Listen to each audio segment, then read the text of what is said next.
जय श्रीमन नारायण। बृहस्पतिवार व्रत कथा। भारतवर्ष में एक प्रतापी और दानी राजा राज्य करता था। वह नित्य गरीबों और ब्राह्मणों की सहायता करता था। यह बात उसकी रानी को अच्छी नहीं लगती थी। वह न ही गरीबों को दान देती, न ही भगवान का पूजन करती थी और राजा को भी दान देने से मना किया करती थी। एक दिन राजा शिकार खेलने वन को गए हुए थे तो रानी महल में अकेली थी। उसी समय बृहस्पति देव साधु वेश में राजा के महल में भिक्षा के लिए गए और भिक्षा मांगी। रानी ने भिक्षा देने से मना कर दिया और कहा, हे साधु महाराज, मैं तो दान पुण्य से तंग आ गई हूँ। मेरा पति सारा धन लुटाते रहते हैं। मेरी इच्छा है कि हमारा धन नष्ट हो जाए, फिर न रहेगा बांस, न बजेगी बांसुरी। साधु ने कहा, हे देवी, तुम तो बड़ी विचित्र हो। धन संतान तो सभी चाहते हैं, पुत्र और लक्ष्मी तो पापी के घर भी होनी चाहिए। यदि तुम्हारे पास अधिक धन है तो भूखों को भोजन दो, प्यासों के लिए प्याऊ बनवाओ, मुसाफिरों के लिए धर्मशालाएं खुलवाओ। जो निर्धन अपनी कुंवारी कन्याओं का विवाह नहीं कर सकते, उनका विवाह कराओ। ऐसे और कई काम हैं जिनके करने से तुम्हारा यश लोक परलोक में फैलेगा। परंतु रानी पर उपदेश का कोई प्रभाव नहीं पड़ा। वह बोली, महाराज, आप मुझे कुछ न समझाएं। मैं ऐसा धन नहीं चाहती जो हर जगह बांटती फिरूं। साधु ने उत्तर दिया, यदि तुम्हारी ऐसी इच्छा है तो तथास्तु। तुम ऐसा करना कि बृहस्पतिवार को घर लीप कर पीली मिट्टी से अपना सिर धोकर स्नान करना, भट्टी चढ़ाकर कपड़े धोना। ऐसा करने से आपका सारा धन नष्ट हो जाएगा। इतना कहकर वह साधु महाराज वहां से अंतर्ध्यान हो गए। साधु के अनुसार कही बातों को पूरा करते हुए रानी को केवल 3 बृहस्पतिवार ही बीते थे कि उसकी समस्त धन संपत्ति नष्ट हो गई। भोजन के लिए राजा का परिवार तरसने लगा। तब एक दिन राजा ने रानी से कहा, हे रानी, तुम यहीं रहो, मैं दूसरे देश को जाता हूँ, क्योंकि यहाँ पर सभी लोग मुझे जानते हैं, इसलिए मैं यहाँ रहकर कोई छोटा कार्य नहीं कर सकता। ऐसा कहकर राजा प्रदेश को चला गया। वहाँ वह जंगल से लकड़ी काटकर लाता और शहर में बेचता। इस तरह वह अपना जीवन व्यतीत करने लगा। इधर राजा के प्रदेश जाते ही रानी और दासी दुखी रहने लगी। एक बार जब रानी और दासी को 7 दिन तक बिना भोजन के रहना पड़ा तो रानी ने अपनी दासी से कहा, हे दासी, पासी के नगर में मेरी बहन रहती है, वह बड़ी धनवान है। तू उसके पास जा और कुछ लेके आ, ताकि थोड़ी बहुत गुजर बसर हो जाए। दासी रानी की बहन के पास गई। उस दिन गुरुवार था और रानी की बहन उस समय बृहस्पतिवार व्रत की कथा सुन रही थी। दासी ने रानी की बहन को अपनी रानी का उपदेश दिया, लेकिन रानी की बड़ी बहन ने कोई उत्तर नहीं दिया। जब दासी को रानी की बहन से कोई उत्तर नहीं मिला तो वह बहुत दुखी हुई और उसे क्रोध भी आया। दासी ने वापस आकर रानी को सारी बातें बता दी। यह सुनकर रानी ने अपने भाग्य को कोसा। उधर रानी की बहन ने सोचा कि मेरी बहन की दासी आई थी, परंतु मैं उससे नहीं बोली, इससे वह बहुत दुखी हुई होगी। कथा सुनकर और पूजन समाप्त करके वह अपनी बहन के घर आई और कहने लगी, हे बहन, मैं बृहस्पतिवार का व्रत कर रही थी, तुम्हारी दासी मेरे घर आई थी, परंतु जब तक कथा होती है तब तक ना तो उठते हैं और ना ही बोलते हैं, इसलिए मैं नहीं बोली। कहो दासी क्यों गई थी? रानी बोली, बहन, तुमसे क्या छिपाऊं, हमारे घर में खाने तक को अनाज नहीं था। ऐसा कहते कहते रानी की आंखें भर आईं। उसने दासी समेत पिछले 7 दिनों से भूखे रहने तक की बात अपनी बहन को विस्तार पूर्वक सुना दी। रानी की बहन बोली, देखो बहन, भगवान बृहस्पति देव सबकी मनोकामनाओं को पूर्ण करते हैं। देखो, शायद तुम्हारे घर में अनाज रखा हो। पहले तो रानी को विश्वास नहीं हुआ, पर बहन के आग्रह करने पर उसने अपनी दासी को अंदर भेजा तो उसे सचमुच अनाज से भरा एक घड़ा मिल गया। यह देखकर दासी को बड़ी हैरानी हुई। दासी रानी से कहने लगी, हे रानी, जब हमको भोजन नहीं मिलता तो हम व्रत ही तो करते हैं, इसलिए क्यों ना इनसे व्रत और कथा की विधि पूछ ली जाए, ताकि हम भी व्रत कर सकें। तब रानी ने अपनी बहन से बृहस्पतिवार व्रत के बारे में पूछा। उसकी बहन ने बताया, बृहस्पतिवार के व्रत में चने की दाल और मुनक्का से विष्णु भगवान का केले की जड़ में पूजन करें तथा दीपक जलाएं। व्रत कथा सुने और पीला भोजन ही करें। इससे बृहस्पति देव प्रसन्न होते हैं। व्रत और पूजन विधि बताकर रानी की बहन अपने घर को लौट गई। 7 दिन के बाद जब गुरुवार आया तो रानी और दासी ने व्रत रखा। गुड़साल में जाकर चना और गुड़ लेकर आई। फिर उससे केले की जड़ तथा विष्णु भगवान का पूजन किया। अब पीला भोजन कहाँ से आए, इस बात को लेकर दोनों बहुत दुखी हुए, क्योंकि उन्होंने व्रत रखा था। इसलिए बृहस्पति देव उनसे प्रसन्न थे। इसलिए वे एक साधारण व्यक्ति का रूप धारण कर 2 थालों में सुंदर पीला भोजन दासी को दे गए। भोजन पाकर दासी बहुत खुश हुई और फिर रानी के साथ मिलकर भोजन किया। उसके बाद वे सभी गुरुवार को व्रत और पूजन करने लगे। बृहस्पति भगवान की कृपा से उनके पास फिर से धन संपत्ति आ गई, परंतु रानी फिर से पहले की तरह आलस्य करने लगी। तब दासी बोली, देखो रानी, तुम पहले भी इस प्रकार आलस्य करती थी। तुम्हें धन रखने में कष्ट होता था, इस कारण सभी धन नष्ट हो गया। अब जब भगवान बृहस्पति की कृपा से धन मिला है तो तुम्हें फिर से आलस्य होता है। रानी को समझाते हुए दासी कहती है कि बड़ी मुसीबतों के बाद हमने यह धन पाया है, इसलिए हमें दान पुण्य करना चाहिए, भूखे मनुष्यों को भोजन कराना चाहिए और धन को शुभ कार्यों में खर्च करना चाहिए, जिससे तुम्हारे कुल का यश बढ़ेगा, स्वर्ग की प्राप्ति होगी और पितृ प्रसन्न होंगे। दासी की बात मानकर रानी अपना धन शुभ कार्यों में खर्च करने लगी, जिससे पूरे नगर में उसका यश फैलने लगा। एक दिन राजा दुखी होकर जंगल में एक पेड़ के नीचे आसन जमाकर बैठ गया। वह अपनी दशा को याद करके व्याकुल होने लगा। बृहस्पतिवार का दिन था। एकाएक उसने देखा कि निर्जन वन में एक साधु प्रकट हुए हैं। वह साधु वेश में स्वयं बृहस्पति देव थे। लकड़हारे के सामने आकर बोले, हे लकड़हारे, इस सुनसान जंगल में तू चिंता मग्न क्यों बैठा है? लकड़हारे ने दोनों हाथ जोड़कर प्रणाम किया और उत्तर दिया, हे महात्मा जी, आप सब कुछ जानते हैं, मैं क्या कहूँ। यह कहकर वह रोने लगा और साधु को अपनी आत्मकथा सुनाई। महात्मा जी ने कहा, तुम्हारी स्त्री ने बृहस्पति के दिन बृहस्पति भगवान का निरादर किया है, जिसके कारण रुष्ट होकर उन्होंने तुम्हारी यह दशा कर दी है। अब तुम चिंता को दूर करके मेरे कहने पर चलो तो तुम्हारे सब कष्ट दूर हो जाएंगे और भगवान पहले से भी अधिक संपत्ति देंगे। तुम बृहस्पति के दिन कथा किया करो। 2 पैसे के चने मुनक्का लाकर उसका प्रसाद बनाओ और शुद्ध जल से लोटे में शक्कर मिलाकर अमृत तैयार करो। कथा के बाद अपने सारे परिवार और सुनने वाले प्रेमियों में अमृत व प्रसाद बांटकर आप भी ग्रहण करो। ऐसा करने से भगवान तुम्हारी सभी मनोकामनाएं पूरी करेंगे। साधु के ऐसे वचन सुनकर लकड़हारा बोला, हे प्रभु, मुझे लकड़ी बेचकर इतना पैसा नहीं मिलता जिससे भोजन के बाद कुछ बचा सकूं। मैंने रात्रि में अपनी स्त्री को व्याकुल देखा है, मेरे पास कुछ भी नहीं जिससे मैं उसकी खबर मंगा सकूं। साधु ने कहा, हे लकड़हारे, तुम किसी बात की चिंता मत करो।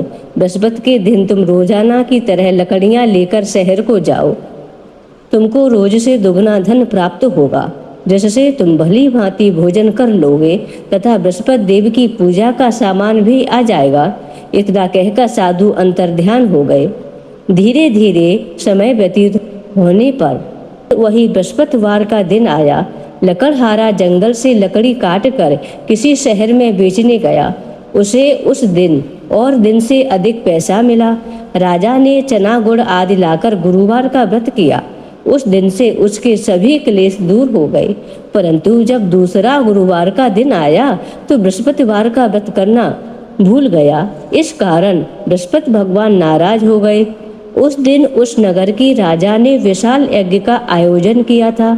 शहर में यह घोषणा करा दी कि कोई भी मनुष्य अपने घर में भोजन न बनावे, न आग जलावे, समस्त जनता मेरे यहाँ भोजन करने आवे। इस आज्ञा को जो नहीं मानेगा उसे फांसी की सजा दी जाएगी। इस तरह की घोषणा संपूर्ण नगर में करवा दी गई। राजा की आज्ञा अनुसार शहर के सभी लोग भोजन करने गए, लेकिन लकड़हारा कुछ देर से पहुंचा, इसलिए राजा उसको अपने साथ घर लिवा ले गए और ले जाकर भोजन करा रहे थे तो रानी की दृष्टि उस खूंटी पर पड़ी जिस पर उसका हार लटका हुआ था। वह वहां पर दिखाई नहीं दिया। रानी ने निश्चय किया कि मेरा हार इस मनुष्य ने चुरा लिया है। उसी समय सिपाहियों को बुलाकर उसको कारागार में डलवा दिया।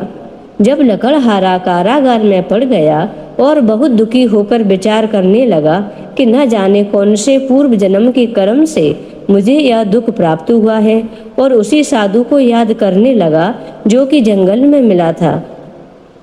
उसी समय तत्काल बृहस्पति देव साधु के रूप में प्रकट हुए और उसकी दशा को देखकर कहने लगे, अरे मूर्ख, तूने बृहस्पति देव की कथा नहीं करी, इस कारण तुझे दुख प्राप्त हुआ है। अब चिंता मत कर, बृहस्पतिवार के दिन कारागार के दरवाजे पर 4 पैसे पड़े मिलेंगे, उनसे तू बृहस्पति देव की पूजा करना, तेरे सभी कष्ट दूर हो जाएंगे। बृहस्पति के दिन उसे 4 पैसे मिले। लकड़हारे ने कथा कही। उसी रात्रि को बृहस्पति देव ने उस नगर के राजा को स्वप्न में कहा, हे राजा, तुमने जिस आदमी को कारागार में बंद कर दिया है वह निर्दोष है, वह राजा है, उसे छोड़ देना। रानी का हार उसी खुटी पर लटका हुआ है। अगर तू ऐसा नहीं करेगा तो मैं तेरे राज्य को नष्ट कर दूंगा।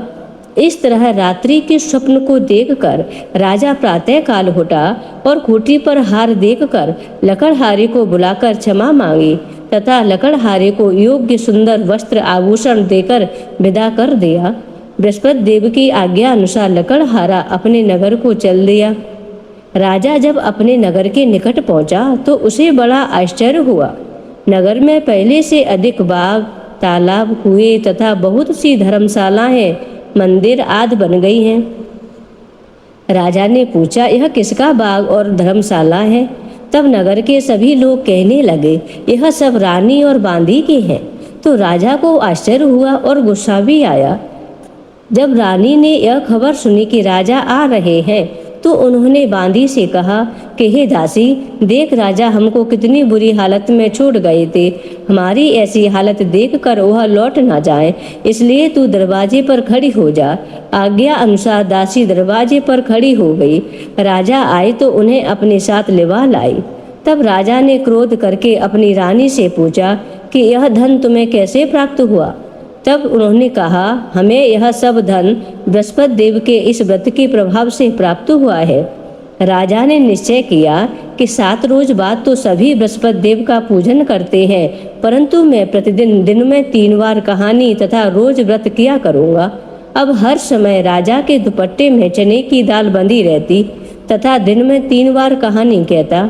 एक रोज राजा ने विचार किया, चलो अपनी बहन के यहाँ हो आवे। इस तरह निश्चय कर राजा घोड़े पर सवार हो अपनी बहन के यहाँ को चलने लगा। मार्ग में उसने देखा कि कुछ आदमी एक मुर्दे को लिए जा रहे हैं। उन्हें रोककर राजा कहने लगा, अरे भैया, मेरे बृहस्पति देव की कथा सुन लो। वे बोले, लो, हमारा तो आदमी मर गया है, इसको अपनी कथा की पड़ी है। परंतु कुछ आदमी बोले, अच्छा कहो, हम तुम्हारी कथा भी सुनेंगे। राजा ने दाल निकाली और जब कथा आदि हुई कि मुर्दा हिलने लगा और जब कथा समाप्त हो गई तो राम राम करके मनुष्य उठकर खड़ा हो गया। आगे मार्ग में उसे एक किसान खेत में हल चलाता हुआ मिला। राजा ने उसे देखा और उससे बोला, अरे भैया, तुम मेरे बृहस्पतिवार की कथा सुन लो। किसान बोला, जब तक मैं तेरी कथा सुनूंगा तब तक 4 हरैया जोत लूंगा। जा अपनी कथा किसी और को सुनाना। इस तरह राजा आगे चलने लगा। राजा के अटते ही बैल पछाड़ खाकर गिर गए तथा किसान के पीठ में बड़ी जोर का दर्द होने लगा। उस समय उसकी माँ रोटी लेकर आई थी। उसने जब यह देखा तो अपने पुत्र से सब हाल पूछा और बेटे ने सभी हाल कह दिया। तो बुढ़िया दौड़ी दौड़ी उस घुड़सवार के पास गई और उससे बोली कि मैं तेरी कथा सुनूंगी, तू अपनी कथा मेरे खेत पर चलकर कहना।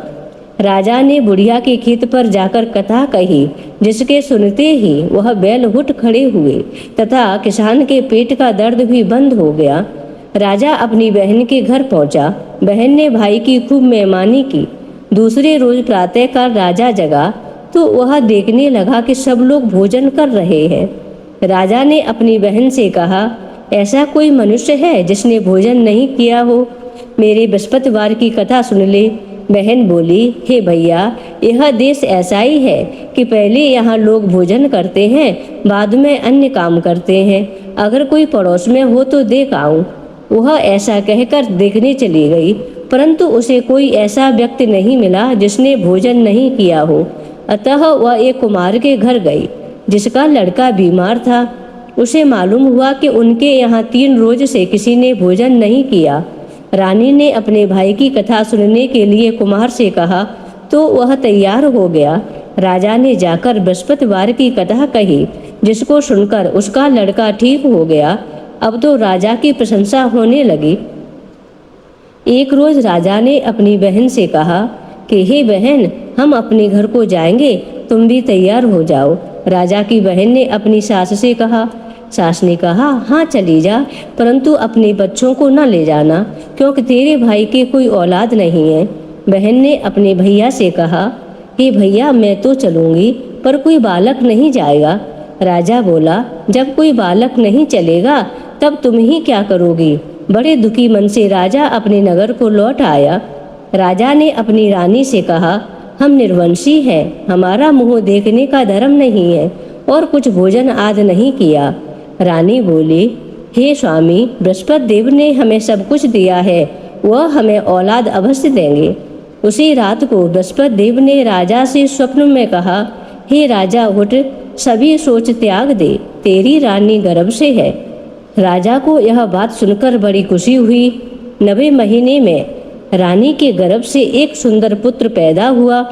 तब राजा बोला, हे रानी, स्त्री बिना भोजन के रह सकती है, पर बिना कहे नहीं रह सकती।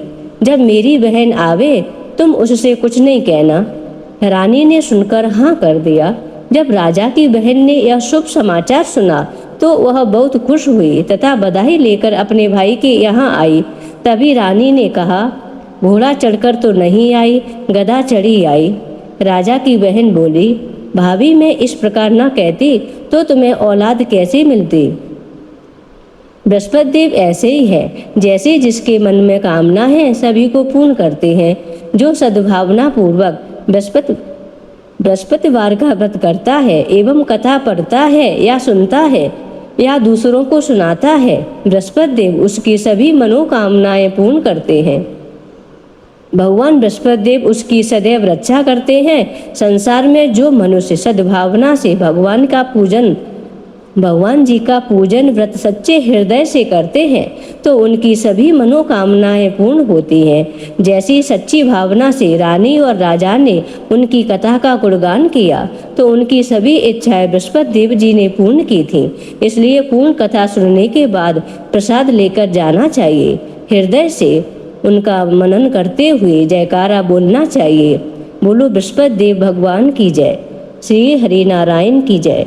प्राचीन काल में एक ब्राह्मण रहता था। वह बहुत निर्धन था, उसके कोई संतान नहीं थी। उसकी स्त्री बहुत मलिनता के साथ रहती थी। वह न स्नान करती, न किसी देवता का पूजन करती। इससे ब्राह्मण देवता बड़े दुखी रहते थे। बेचारे बहुत कुछ कहते, किंतु उसका कुछ परिणाम नहीं निकला। भगवान की कृपा से ब्राह्मण की स्त्री के कन्या रूपी रत्न पैदा हुआ।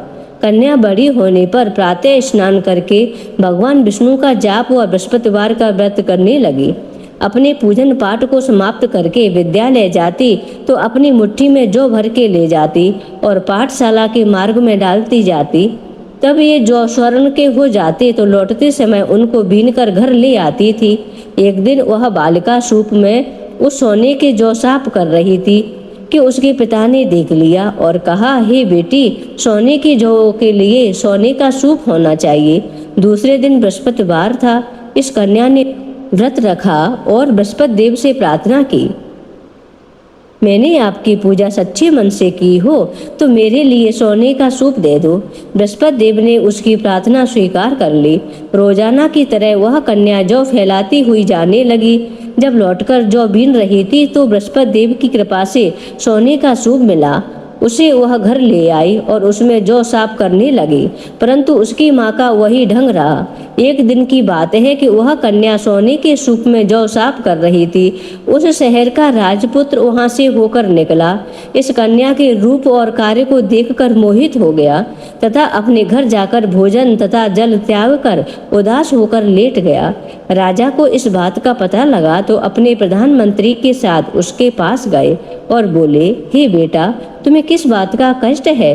किसी ने अपमान किया है अथवा और कारण हो सो कहो। मैं वही कार्य करूंगा जिससे तुम्हें प्रसन्नता हो। अपने पिता की राजकुमार ने बातें सुनी तो वह बोला, मुझे आपकी कृपा से किसी बात का दुख नहीं है। किसी ने मेरा अपमान नहीं किया है, परंतु मैं उस लड़की से विवाह करना चाहता हूँ जो सोने के सूप में जौ साफ कर रही थी। यह सुनकर राजा आश्चर्य में पड़ गया और बोला, हे बेटा, इस तरह की कन्या का पता तुम ही लगाओ, मैं उसके साथ तेरा विवाह अवश्य ही करवा दूंगा। राजकुमार ने उस लड़की के घर का पता बतलाया। तब मंत्री उस लड़की के घर गए और ब्राह्मण देवता को सभी हाल बताया। ब्राह्मण देवता राजकुमार के साथ अपनी कन्या का विवाह करने को तैयार हो गए तथा विधि विधान के अनुसार ब्राह्मण की कन्या का विवाह राजकुमार के साथ हो गया। कन्या के घर से जाते ही पहले की भांति उस ब्राह्मण देवता के घर में गरीबी का निवास हो गया। अब भोजन के लिए भी अन्न बड़ी मुश्किल से मिलता था। एक दिन दुखी होकर ब्राह्मण देवता अपनी पुत्री के पास गए। बेटी ने पिता की दुखी अवस्था को देखा और अपनी माँ का हाल पूछा। तब ब्राह्मण ने सभी हाल कहा। कन्या ने बहुत सा धन देकर अपने पिता को विदा कर दिया। इस तरह ब्राह्मण का कुछ समय सुखपूर्वक व्यतीत हुआ। कुछ दिन बाद फिर वही हाल हो गया। ब्राह्मण फिर अपनी कन्या के यहाँ गया और सारा हाल कहा तो लड़की बोली, हे पिताजी, आप माताजी को यहाँ लेवा लाओ, मैं उसे विधि बता दूंगी जिससे गरीबी दूर हो जाएगी। वह ब्राह्मण देवता अपनी स्त्री को साथ लेकर पहुँचे तो अपनी माँ को समझाने लगी, हे माँ, तुम प्रातः काल प्रथम स्नान आदि करके भगवान विष्णु का पूजन किया करो, सब दरिद्रता दूर हो जाएगी। परंतु उसके माँ ने एक भी बात नहीं मानी और प्रातः काल उठकर अपनी पुत्री के बच्चों की जूठन को खा लिया। इससे उसकी पुत्री को बहुत गुस्सा आया और एक रात को कोठरी से सभी सामान निकाल दिया और अपनी माँ को उसमें बंद कर दिया। प्रातःकाल उसे निकाला तथा स्नान आदि करा के पाठ करवाया तो उसकी माँ की बुद्धि ठीक हो गई और फिर प्रत्येक बृहस्पतिवार को व्रत रखने लगी। इस व्रत के प्रभाव से उसके माँ बाप बहुत ही धनवान और पुत्रवान हो गए और बृहस्पति देव की कृपा से इस लोक में सुख भोग कर स्वर्ग को प्राप्त हुए। बोलिए बृहस्पति देव भगवान की जय। श्री हरि नारायण की जय।